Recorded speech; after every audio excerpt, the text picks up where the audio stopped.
How would you like to live in a beautiful home without ever having to pay rent or a mortgage? Sounds pretty good, doesn't it? Yeah. A mother and son are accused of operating a scheme targeting unsuspecting homeowners all over St. Louis. The court judgments are piling up and so are the evictions, but it's not stopping them. News 4 investigator Chris Nakis confronts the pair some are calling serial squatters. It's moving day for Barbarita Jimerson and her son Jordan Harris. They don't seem to like cameras. Back off of me, back off of me, back off of me. And neither does their unidentified sidekick. Sir, how are you involved in this? My mama called me over here. This man did everything he could to block our cameras, but he couldn't hide the public records that reveal a decade of judgments, evictions, and unhappy homeowners like Jeff Kaufman. They present themselves really well. Kaufman is the latest victim. He owns this recently remodeled house in Hazelwood, and in July he thought he found the perfect buyer. They had a pre-approval from a legitimate lender. He says Harris even signed this agreement to purchase the home for $279,000, the full asking price, but with a caveat. He needed to take possession of the property before the official closing date. For Kaufman, no problem. He drew up a temporary lease that would expire once the deal closed. They were very knowledgeable with it. I mean, there was no any kind of indication of any deception. Kaufman says he received $500 cash to start the lease, and that was it. The deal never closed. Rent was never paid. Kaufman lost thousands month after month before taking Harris to court. He says Harris tried to argue the recently remodeled home with granite countertops and vaulted ceilings was uninhabitable. Kaufman won the case, a judgment for more than $7,500. 6 months after it all began, Harris was forced out by the courts. For Harris and his mother, moving days like this are anything but rare. Kaufman isn't the first homeowner to regret letting them in, or the second, or the fifth, or the 10th. According to Missouri court records, Harris and Jimerson have collectively been sued at least 16 times by landlords from Lake St. Louis to Brentwood, St. Charles to Florissant. That can only lead me to believe that this is a serial, these are serial squatters. They're professional squatters is what we call them. Some years they moved twice.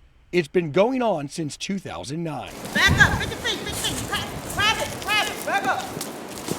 Hey Barb, can we talk to you about why you guys have so many lawsuits against you guys? Don't touch me. Barb, can we talk to you, please? No comment. I've been in this rental business for 30 plus years, and this is the first time I've ever seen something so manipulative. Bob Lakowski was victim number 13. Lasting 7-8 months and costing me, 8, 9, 10 grand, whatever it cost, and they just lived there for free. He rented to Harris and Jimerson, then sued to get them out of his Brentwood condo in 2017. Do you feel like it was deliberate? Yes, they had no intention of paying. I would describe them as people who have a system figured out. Harry Fry was victim number 6. He obtained a court judgment for nearly $7 grand in 2013, and like so many others, evicted both of them. They tried every trick in the book to try to keep it from taking place, but the judge was very firm and he stood his ground. But what really stands out to these homeowners, the mother and son wanted luxury and recently remodeled properties. Jeff Kaufman showed them 2 houses. They turned down the 1,000 square foot home in Florissant and instead opted for to purchase my 3,600 living space square home in Hazelwood. Worth a lot more money. Worth more than double. Are you guys planning to do this to somebody else? I asked that question because this St. Louis County real estate agent, who doesn't want their identity revealed, recently heard from Harris. He said a contract fell through on a house in Chesterfield. Harris offered this agent a familiar deal, and he put it in a text message. Okay, do you know if we offered full price and didn't ask for closing costs, would they do possession prior? There was no deal. Another agent in St. Charles County showed Harris a home listed for more than $400 grand. Harris provided this pre-approval letter, but the lender told me this letter is no longer valid. So they know how to play the system. All of it baffles previous homeowners and even observers.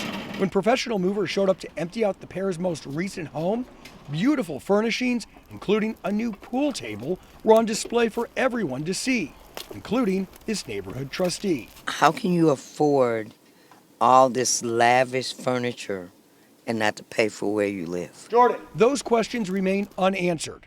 I wanted to ask Harris about his 2015 bankruptcy, where the courts discharged $124,000 worth of debt, including judgments from previous landlords, collection agencies, even furniture rent-a-centers. But when he wasn't denying his identity, I'm not Jordan. I'm not Jordan. he was calling the police. They're on their way to authorities. We just got a call that there's some sort of harassment going on. Harassment, okay. While they were trying to move out of the house. But after calling out officers, Harris refused to answer the door. I can't necessarily make them leave the property if they have permission to be here. Moments before the sheriff was scheduled to force them out, this unidentified man, Harris and Jimerson, pushed some belongings on a neighbor's property, then loaded up and left. And boy, does someone have a heavy foot. You want to see this shut down? I do. I do. I wouldn't be speaking with you right now if I didn't desperately want to see this put to a stop. So where are they now? We found Jimerson employed at a big box store out in West St. Louis County, and one victim recently attempted to serve Harris with an order of protection at a collection agency of all places. Harris called our newsroom earlier this week. He chalks up these evictions to hard times and a fire, but he couldn't say where that fire occurred. He also said his paycheck was garnished, giving some money back to the victims.